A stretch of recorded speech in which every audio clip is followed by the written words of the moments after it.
So a few months ago I got this email from Chris from the art festival, and it had attached this garbage wall by Matta Clark. And I was pretty busy at the time and didn't really have a whole lot of energy to look at it, so it kind of slipped in my inbox and I didn't think much about it. And then somehow or another, I don't really remember what happened, but I realized that I was going to be building one of these things for the art festival. And I was in a bit of a panic because I'd never done anything like this. But fortunately I had months to think about it, and so I didn't think about it for months. And so the clock was ticking, and I realized at one point I better start thinking seriously about this thing because it's coming around the corner. And so I did a little research on Matta Clark and realized what a badass this guy was. You know, every page I would click on, I was just like, oh my God, he's out there. He's doing what I'd like to meet this guy if he was still around. You know, he's sort of like a role model in some ways. I mean, I had a lot of resistance for some reason. I was just fighting the idea of building this thing, and I guess because I'm so busy, I got a kid, and the clock ticks. We get down to about 3 days before it was supposed to happen. And I'm gathering all the garbage I can and trying to figure out. The theme was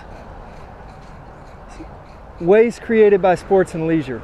That's the thing that kind of crawls up my rear end the most in society, is how prevalent sports are in our culture. And I personally think it's a distraction for the powers to be to get all this other shit underneath and behind us and do all these other nefarious things while we're drinking Budweiser and watching TV on the weekends. And I kind of wanted to point that out in this art piece. And so I talked to Nick and Chris and Uta and everybody, and they loved the idea. And so we had a plan, more or less. The night before we built it, I was talking to this buddy of mine, and I said, hey man, come down and help us out. We're going to build this thing tomorrow at the bike shop. And I said, bring whatever you've got. And he's like, well, what do you want? And I said, sports and leisure stuff, anything that you can't use, it's broken or worn out. He's like, yeah, but what do you want me to bring? I'm like, anything related to sports and leisure, bring it.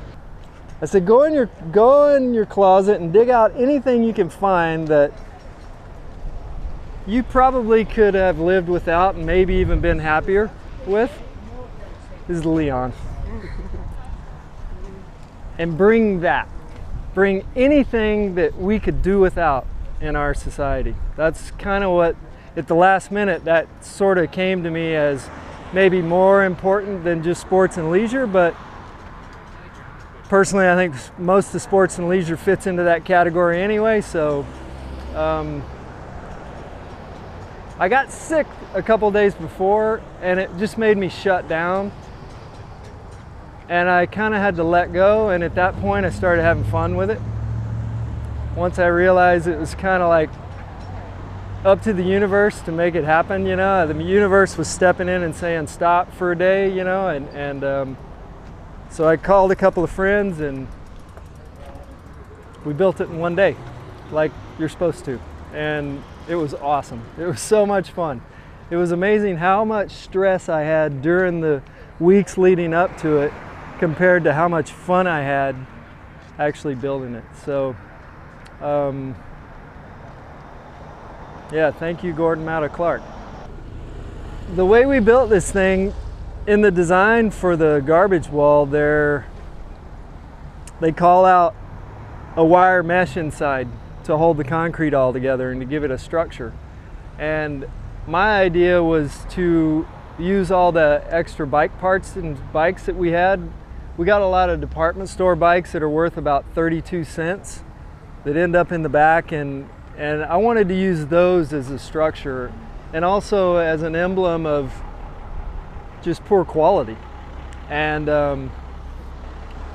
So we didn't put any rebar in it. I put some in the base, but we didn't use any kind of reinforcing mesh inside. I just used bike parts and handlebars and frames and forks and any, you can see it, there's a water ski in there, and so that kind of bonded everything together. And we built it yesterday. I woke up in the middle of the night and started thinking about it, and I couldn't go back to sleep because I was afraid that when we pulled the forms off, the whole thing might collapse because it's got 2,700 pounds of concrete in it. And so we pulled off the forms, and there it is. It's still standing. So I guess our engineering was close enough. So and it'll only get stronger as the concrete sets.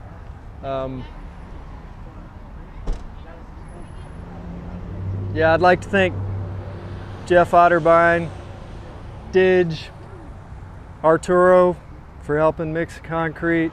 It's just been great. We had a blast. Thank you.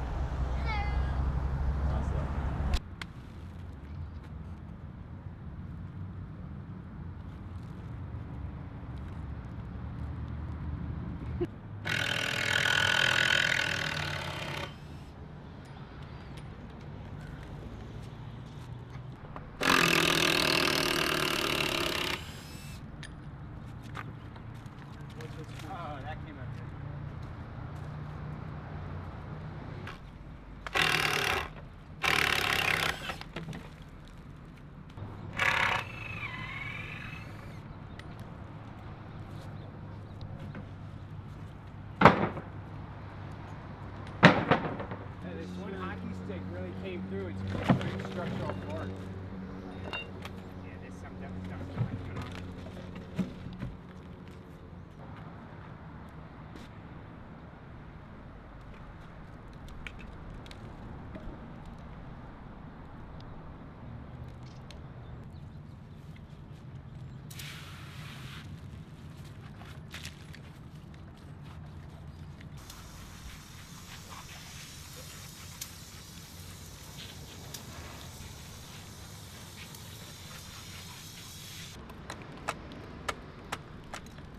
Stoked,